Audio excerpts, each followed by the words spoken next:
Subscribe करें हमारे channel side by take को और देखें आज एक नया वीडियो जो कि आधारित है हमारे प्रजनन तंत्र पर, बोले तो रिप्रोडक्टिव सिस्टम पर फ्रेंड्स।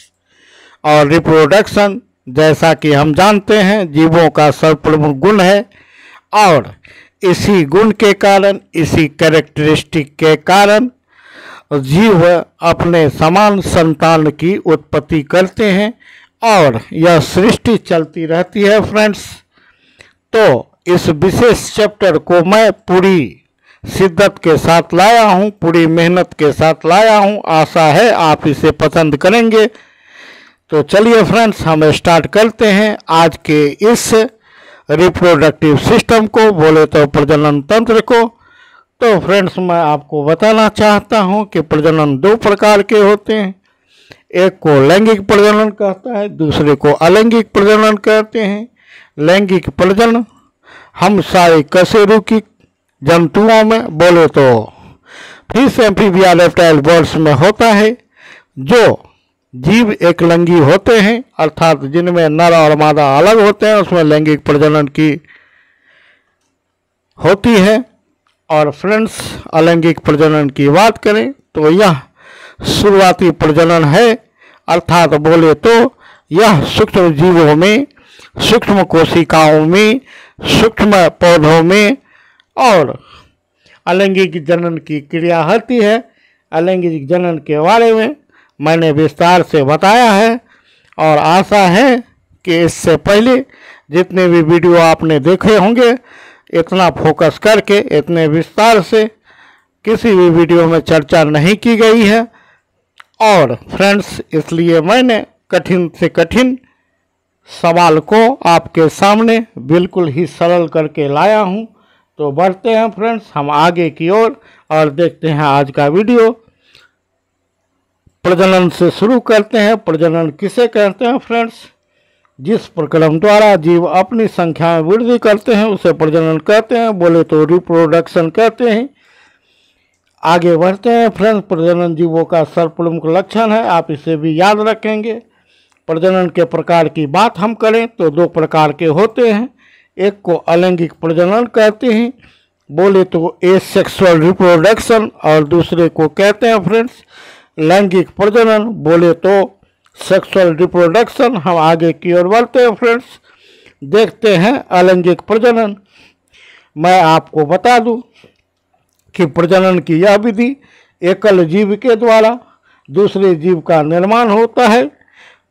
दूसरी बात, अलैंगिक प्रजनन में ना तो युग्मक का निर्माण होता है, बोले तो फॉर्मेशन ऑफ गैमीट, ना ही निषेचन की क्रिया होती है, बोले तो conjugation of the gamete equal to fertilisation, अर्थात न गैमीट का निर्माण होता है न निषेचन की क्रिया होती है। हमारा नेक्स्ट पॉइंट है, अलैंगिक प्रजनन में किसी एकल जीव के द्वारा दूसरे जीव का निर्माण होता है जो फ्रेंड्स आनुवांशिक रूप से मातृजीव के समान होते हैं। तो फ्रेंड्स, आप इसको भी याद रखेंगे, अर्थात इसमें गुणसूत्र की जो गुण होते हैं, क्रोमोजोम के गुण होते हैं, क्रोमोजोम की जो संख्या होती है वह हूबहू बोले तो फोटोकॉपी होकर संतति जीवों में जाते हैं। आप इसे याद रखेंगे। और हमारा नेक्स्ट पॉइंट है अलैंगिक जनन का। यह समसूत्री कोशिका विभाजन के द्वारा होता है फ्रेंड्स। अगर आपसे कोई पूछे कि what is the difference between the asexual reproduction and sexual reproduction, तो आपका जवाब इस प्रकार से हो जाएगा फ्रेंड्स, और बिल्कुल ही अपोजिट होकर मैंने बताया। और देखते हैं फ्रेंड्स सेक्सुअल रिप्रोडक्शन के बारे में, लैंगिक प्रजनन के बारे में। मैंने बताया कि यह जितने भी हमारे जटिल जीव हैं धरती पर उसमें लैंगिक प्रजनन होता है, बोले तो कॉम्प्लेक्स ऑर्गेनिज्म जो समृद्ध जीव हैं उसमें लैंगिक प्रजनन होता है। तो मैंने लिखा फ्रेंड, प्रजनन की वह विधि जिसमें माता पिता की भागीदारी से संतति का निर्माण होता है। हमारा सेकंड पॉइंट है फ्रेंड, लैंगिक प्रजनन की विधि में दो भिन्न लिंग वाले जंतुओं के द्वारा उत्पादित युग्मक आपस में संयुग्मन कर एक कोशिकीय रचना युग्मनज का निर्माण करती है, जो विभाजित होकर विकसित जीव में बदल जाती है। लैंगिक प्रजनन में युग्मक का निर्माण होता है और फ्रेंड्स किसके द्वारा होता है, तो अर्धसूत्रण कोशिका विभाजन के द्वारा होता है, बोले तो मियोसिस के द्वारा होता है। लैंगिक प्रजनन में नर एवं मादा युग्मक के संयोजन से कॉन्जुगेशन से युग्मनज का निर्माण होता है। इस क्रिया को निषेचन कहते हैं। अगर पूरी की पूरी प्रक्रिया को दो भाग में बांटकर देखें तो पहला है अलैंगिक प्रजनन। तो अलैंगिक में फ्रेंड एक ही जीव अर्थात दो भिन्न लिंग वाले जीव भाग नहीं लेते। और फ्रेंड्स आगे हम बढ़ते हैं और इस अलैंगिक जनन में न तो गैमीट का निर्माण होता, न फर्टिलाइजेशन की क्रिया होती, और अगर कोशिका विभाजन होता है तो वह समसूत्री प्रकार का होता है, बोले तो माइटोसिस प्रकार का होता है। ठीक इसके अपोजिट हम देखेंगे लैंगिक प्रजनन में फ्रेंड्स दो जीव भाग लेते हैं, दो भिन्न जीव भिन्न लिंग वाले जीव नर तथा मादा भाग लेते हैं। फ्रेंड्स दो भिन्न युग्मकों का निर्माण होता है, युग्मकों के संयोजन से युग्मक का निर्माण होता है और युग्मकों का निर्माण होता है। फ्रेंड्स इस क्रिया को कहते हैं असमसूत्री कोशिका विभाजन, बोले तो मियोसिस। तो 3 पॉइंट इधर और 3 पॉइंट उधर। चलिए फ्रेंड्स हम आगे की ओर बढ़े और देखते हैं लैंगिक प्रजनन के बाद आज हम लेकर आए हैं अलैंगिक जनन के प्रकार, और कल हम लेकर आएंगे लैंगिक जनन, नर जनन तंत्र और मादा जनन तंत्र, बोले तो male reproductive system and reproduction. और बोले तो दूसरा हम लेकर आएंगे नेक्स्ट डे मादा रिप्रोडक्टिव सिस्टम। और फ्रेंड्स हम बताएंगे रिप्रोडक्शन की पूरी विधि। चलिए फ्रेंड्स अलैंगिक जनन के प्रकार, तो इसके 7 प्रकार होते हैं फ्रेंड्स। और यह होता कहाँ है, किन जीवों में होता है, तो सूक्ष्म जीवों में, अल्प विकसित जीव में अलैंगिक जनन होती है। और इस अलैंगिक जनन के द्वारा ये जीव अपनी संख्या को बढ़ाते हैं। इसमें जो विभाजन की पद्धति है फ्रेंड्स वह है द्विविखंडन, बोले तो बाइनरी फिशन, बहुविखंडन बोले तो मल्टीपल फिशन, मुकुलन बोले तो बर्डिंग, विखंडन बोले तो सेगमेंटेशन, पुनर्जनन बोले तो रीजनरेशन, बीजाणुजनन बोले तो एस्परुलेशन, पार्थिनोजेनेसिस बोले तो पार्थिनोजेनेसिस। आगे हम बढ़ते हैं द्विविखंडन। तो फ्रेंड्स आपने शुरुआती दौर से जब कभी भी पढ़ाई शुरू की होगी, 6ठी 7वीं 8वीं या फिर CBSE कोर्स में आपने अमीबा को देखा होगा, युगलिना को देखा होगा। तो फ्रेंड्स मैं बता दूं कि यह शुरुआत जो अलैंगिक जनन का होता है द्विविखंडन से होता है। अमीबा और युगलिना का शरीर 2 भागों में बढ़ता है फ्रेंड्स। सबसे पहले इसके शरीर में केंद्रक का विभाजन होता है, फिर कोशिका द्रव का विभाजन होता है। एक जीव से 2 जीव बन जाते हैं, अर्थात जो मातृ कोशिका होती है, जो मातृ सेल होता है, जो मातृ जीव होता है, उसका विखंडन होता है, न कि उसका नेचुरल डेथ होता है। इसलिए आपने किताबों में पढ़ा होगा कि अमीबा अमर है, अमीबा अमर है, अमीबा इज इमोर्टल। अर्थात अगर किसी का नेचुरल डेथ होगा तो उसके बॉडी का डिस्ट्रक्शन होगा, क्षय होगा, बट अमीबा का शरीर 1 से 2 भागों में बढ़ जाता है, अर्थात इसके वास्तविक शरीर की डेथ नहीं होती।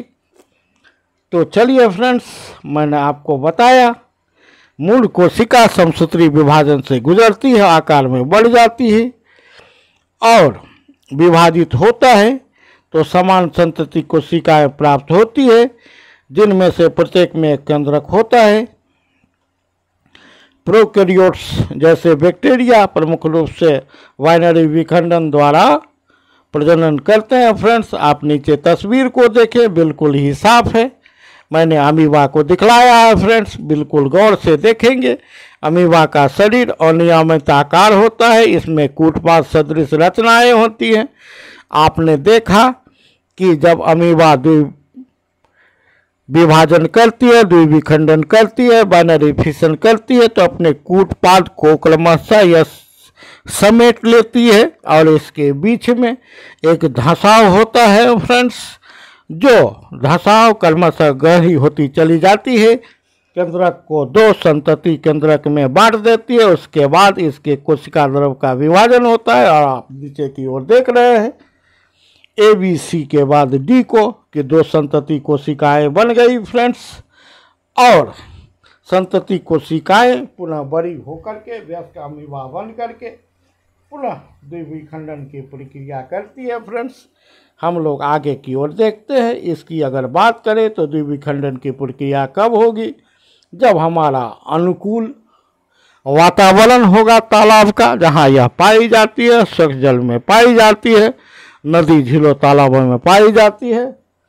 ठीक इसके विपरीत बहुविखंडन की क्रिया तब होती है जब इसके जीवन में अनफेवरेबल कंडीशन होते हैं, प्रतिकूल परिस्थितियां होती है, जब तालाब में जल की कमी होती है, तापमान में परिवर्तन होता, भोजन कम मात्रा में उपलब्ध होने की स्थिति में इसमें बहुविखंडन की क्रिया होती है। फ्रेंड्स, मल्टीपल फिशन की क्रिया होती है। Multiple means more than one, fission means विखंडन।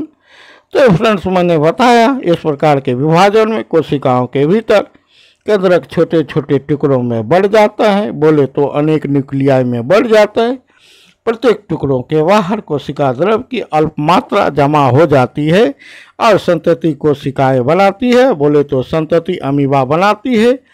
जीवन की अनुकूल परिस्थितियों के लौटने पर फ्रेंड्स, इसकी कोशिका झिल्ली फट जाती है। यह बाहर आकर अनुकूल परिस्थिति में एक पूरे का पूरा अमीबा बना लेता है। फ्रेंड्स, आप नीचे को तस्वीर को देखेंगे, आपने देखा होगा, चाहे आप NCERT की किताब पढ़े हों या जो कोई भी किताब पढ़े हों, चाहे आप हिंदी मीडियम की कोई भी किताब पढ़े हों, स्टेट लेवल बोर्ड की कोई भी किताब पढ़े हों, तो आप इन तस्वीरों से रूबरू जरूर होइएगा। और फ्रेंड्स, हम दिखाते हैं आपको कि किस प्रकार केंद्रक का विभाजन होता है। फ्रेंड्स, आप यहाँ देख रहे हैं तस्वीर में मैंने दिखाया कि many daughter cells are produced by the multiple fission and how the many daughter cells produce. तो फ्रेंड्स, ये न्यूक्लियाई हैं जो कि स्मॉल अमाउंट ऑफ साइटोप्लाज्म से घिर जाती है और छोटी छोटी आप देख रहे हैं रचनाएं बनाती हैं, जिसे डॉटर सेल्स कह सकते हैं। फ्रेंड्स, और यहाँ आप देख रहे हैं कि इसकी प्लाज्मा झिल्ली वह भ्रष्ट कर जाती है और ये संतति अमीबा, बोले तो डॉटर सेल्स, संतति कोशिकाएं रिलीज हो जाती है, सिस्ट ब्रेक्स। और फ्रेंड्स, मैं आपको बता दूं, यह जो बाहरी आवरण होता है उसमें उसको सिस्ट वाल कहते हैं। फ्रेंड्स, अर्थात इसमें 3 स्तर होती है। अमीबा के केस में हम देखेंगे सिस्ट वाल का सिक्रिएशन किससे होता है। फ्रेंड्स, तो यह होता है प्लाज्मा झिल्ली से, सेल मेम्ब्रेन से। और फ्रेंड्स, सिस्ट वाल के द्वारा यह जीवन के कठिन समय को पार कर लेती है और जब इसका अनुकूल परिस्थिति आता है, यह सिस्ट भ्रष्ट कर जाता और संतति कोशिकाओं को बाहर निकाल देता। यह बड़ी होकर विकसित होकर पुनः एक वयस्क जीव के रूप में अपने रिप्रोडक्शन को जारी रखता, प्रोसीड करता। आगे हम बढ़ते हैं। फ्रेंड्स, मैंने पूरे के पूरे तस्वीर को आपको दे रखा है, आप प्रैक्टिस करेंगे और बिल्कुल ही जीवन में न भूलेंगे। मैंने बाइनरी फिशन बताया, मैंने मल्टीपल फिशन बताया। और मल्टीपल फिशन की बात करें फ्रेंड्स, तो यह खास करके मलेरिया परजीवी में देखा जाता है, जिसके कारण हमारे शरीर में मलेरिया बीमारी होती है। हमारे लीवर में या मल्टीपल फिशन के त्यारा हजारों हजार के संख्या में अपने संतति कोशिकाओं को बनाते हैं और हमारे आरबीसी को डिस्ट्रैक्ट करते हैं, नाश करते हैं, और जिसके कारण हमारे शरीर का रंग पीला पड़ जाता है। आरबीसी के डिस्ट्रैक्शन से हमारे शरीर में हेमोजुइन नामक एक विष पैदा होता है, जिसके कारण हम लोगों को बुखार आती है। और इसके 4 प्रकार के जाति होते हैं, एक फेल्सीपेरम, दूसरा अवेल, और विभिन्न जातियों से क्रमशः 36 घंटे, 42 घंटे, 48 घंटे और 4 प्रकार के बुखार आते हैं। आप इसे जब मलेरिया परजीवी पढ़ेंगे तो मैं बताऊंगा मनुष्य में होने वाले रोग, और चर्चा करूंगा मलेरियल पैरासाइट की, कालाजार के पैरासाइट की, ट्रिपनोसोमा गैम्बियंस की, जिसके बाद से काटने से ट्रिपनोसोमा गैम्बियंस के कारण हमारे शरीर में निद्रा रोग होता है, बोले तो स्लीपिंग सिकनेस होता है। जब हम चर्चा करेंगे तब की बात है। अभी हम फिलहाल बढ़ते हैं क्वेश्चन नंबर अलैंगिक जनन में। हमारा जो टॉपिक है 3rd पॉइंट, मुकुलन बर्डिंग, बोले तो फ्रेंड इसे मुकुलन कहते हैं। मुकुल मीन्स होता है बर्ड, मुकुल मीन्स होता है कलिका। तो आप देखेंगे फ्रेंड्स कि हमारे शरीर में मुकुलन की क्रिया तो नहीं होती, बट यह सूक्ष्म जीवों जैसे कि हाइड्रा, स्वतंत्र जीवी, स्वच्छ जलीय, मैंने यहाँ जोड़ दिया है कि हाइड्रा सिलेंट्रेटा समूह का मात्र एक ऐसा स्वच्छ जलीय जीव है, बट सारे के सारे सिलेंट्रेट समुद्री होते हैं, अर्थात समुद्र में पाए जाते हैं, मेराइन होते हैं। बट ये हाइड्रा हमारे तालाब में, झील में, स्वच्छ जल में पाए जाते हैं। आप इसे आसानी से कलेक्ट करके इसका अध्ययन कर सकते हैं। तो फ्रेंड्स, यह प्रोटोजुआ के बाद प्राणी जगत का सबसे सिंपलेस्ट जंतु है फ्रेंड्स, जो बिल्कुल ही बेलनाकार होती है, अति सूक्ष्म होती है। बोले तो अगर हम इसे देखें तो यह मुश्किल से जैसे हमारे दांत में कोई रेशा फंस जाता है उस आकार की होती है। और फ्रेंड्स, इसमें माउथ होता है, टेंटिकल्स होती। यह अपने आप में एक बिल्कुल ही अजूबा प्राणी है फ्रेंड्स, जो हमें विकास को दिखाता है कि कैसे हम सिंपल से कॉम्प्लेक्स जीव में बदले हैं, या हमारे एवोल्यूशन दिखाता है, या हमारा ऑर्गेनिक एवोल्यूशन दिखाता है, या हमारा कर्मिक विकास दिखाता है। For the simplicity to complexity आगे हम बढ़ते हैं फ्रेंड्स। मैंने बताया कि हाइड्रा में मुकुलन होती है। आप देखेंगे फ्रेंड्स कि मुकुलन की इस विधि में इसके शरीर से कलिका निकलती है, कलिका पर टेंटिकल्स बनते हैं, माउथ बनता है, और ये शरीर से अलग होकर पुनः क्या बनाती है फ्रेंड्स, एक नवजात हाइड्रा अलग होकर व्यक्तिगत संतान में विकसित होता है, इंडिविजुअल ऑफ स्प्रिंग बना लेता है फ्रेंड्स। इसे मुकुलन के रूप में जाना जाता है। आपने बचपन में देखा होगा, तब से पढ़ा होगा। जानकारी के लिए मैंने इसकी सारी चीज़ों को दे रखा है। आप इस तस्वीर को देखेंगे फ्रेंड्स, हाइड्रा, और इसके जस्ट साइड में मैंने दे रखा है ईस्ट के बारे में।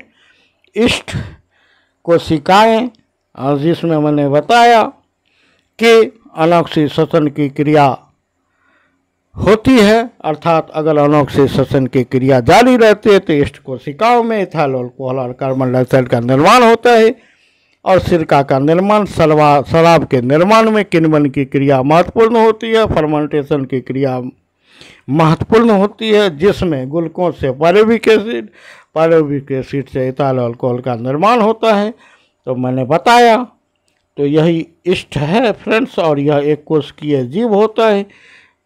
बोले तो यह पादप श्रेणी का है, और इसमें बडिंग की क्रिया होती है। देख रहे हैं चेन ऑफ वर्ड्स, ये सारी की सारी अलग होकर के तेजी के साथ वृद्धि करती है, अपनी संख्या को बढ़ाती है, और हम भी बढ़ते हैं इसी के साथ विखंडन पर फ्रेंड्स। विखंडन का मतलब होता है सेगमेंट में बंटना, थोड़े थोड़े खंडों में बंटना। फिर मैंने यहाँ चर्चा की है प्लेटो एलिमेंट्री संघ के एक जंतु की, सारे के सारे इसके बेरादर, बोले तो भाई बहन, बोले तो इसके फैमिली के सारे लोग, इस संघ के सभी जीव बिल्कुल ही परिजीवी होते हैं फ्रेंड्स, ऑब्लिगेट पैरासाइट होते हैं।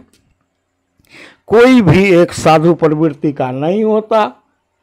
ये हमारे शरीर में विभिन्न प्रकार की बीमारियों को जन्म देते हैं। और इसमें आता है आपका टेपवर्म, और टेपवर्म दो प्रकार का, एक मनुष्य की आंत में पाए जाने वाला और दूसरा पशुओं के आंत में पाए जाने वाला। एक को टीनिया सोलेनम कहते हैं, दूसरे को टीनिया सेजेनेटा कहते हैं। दोनों को कॉमनली हम लोग टेपवर्म फीता कृमि के नाम से जानते हैं। और कई मीटर इसकी लंबाई होती है। इसके अंतर्गत आपको आता है फेसियोला हेपेटिका, एकाइनोकोकस और अनेक जीव आते हैं फ्रेंड्स, जो कि हैवीली पैरासाइटिक हैं, परजीवी हैं। बट इसके एक बेरादर जस्ट लाइक सिलेंड्रेटा संघ के जंतु हाइड्रा की तरह परजीवी नहीं होते, स्वच्छ जलीय होते हैं फ्रेंड्स। मैंने नीचे दिखा रखा है आपको। और इसमें सेगमेंटेशन की क्रिया होती है, अर्थात अगर इसे खंडों में बांटें तो ये अपने खोए हुए खंड को पुनः प्राप्त कर लेती है और एक नए जीव का निर्माण कर लेती है फ्रेंड्स। आगे हम बताएंगे सी स्टार में भी, सी स्टार बोले तो इकाइनोडर्माटा का, इसके भी बाहू अगर टूट जाते हैं तो इसमें पुनः विखंडन की क्रिया के द्वारा ये कुछ जंतुओं में टूटा हुआ बाहु पुनर्जीव के रूप में विकसित हो जाता है। आगे हम बढ़ते हैं friends. Question number 5, question number पुनर्जनन। क्वेश्चन नंबर नहीं होगा फ्रेंड्स, बल्कि अलैंगिक जनन की यह एक विधि है। और टॉपिक नंबर 5 पुनर्जनन, रीजनरेशन या विखंडन का संशोधित रूप है। पुनर्जनन संघ इकाइनोडर्माटा के प्राणियों में होता है। और इस विधि में अगर जीव शरीर का कोई मूल जीव शरीर से अलग हो जाता है तो पुनः यह जीव के रूप में विकसित हो जाता है। और बहुकोशिकीय सूक्ष्म पादप एस्पायरोगेरा में विखंडन विधि से जो बहुकोशिकीय होता है तालाब में पाई जाती है। और इसे आर्टिफिशियल सिल्क के नाम से भी जानते हैं। यह भी खंडित होकर कई चेन बना लेती है, कोशिकाओं की लगातार चेन बना लेती है। और इसमें इस प्रकार से लेने की विधि से जनन होता है।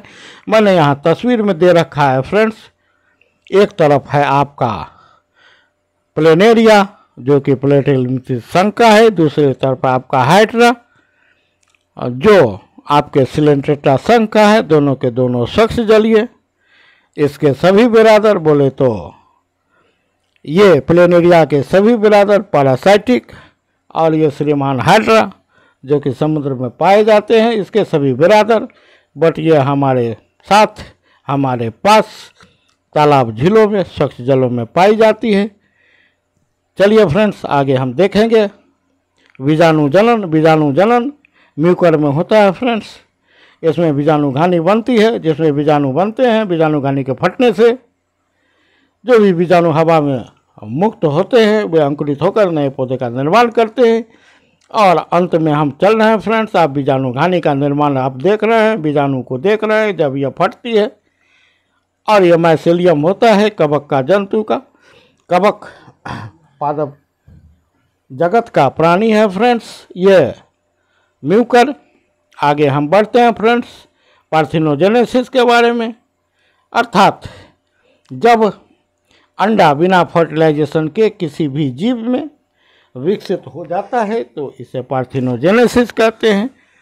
The reproduction without the fertilization, the type of reproduction without the fertilization is known as parthenogenesis। और यह होती है मधुमक्खियों में, चींटियों में, ततैया में। और इसके कारण अगर फर्टिलाइजेशन की क्रिया नहीं होती है फ्रेंड्स तो केवल नर का निर्माण होता है। मधुमक्खियों में अधिकतर संख्या में नर पैदा होते हैं। तो चलिए फ्रेंड्स इसके उदाहरण हैं hammer head shark, Komodo dragon, black top shark मादाओं को पुरुषों से अलग किया गया था। जब तो सारे के सारे में देखा गया पार्थिनोजेनेसिस की क्रिया हुई। तो हम कल लाएंगे फ्रेंड्स मेल रिप्रोडक्टिव सिस्टम, नर जनन तंत्र, और उसके बाद लाएंगे फीमेल रिप्रोडक्टिव सिस्टम। आप कहीं जाइएगा नहीं, फिर हम मिलेंगे। Good night, thanks for watching.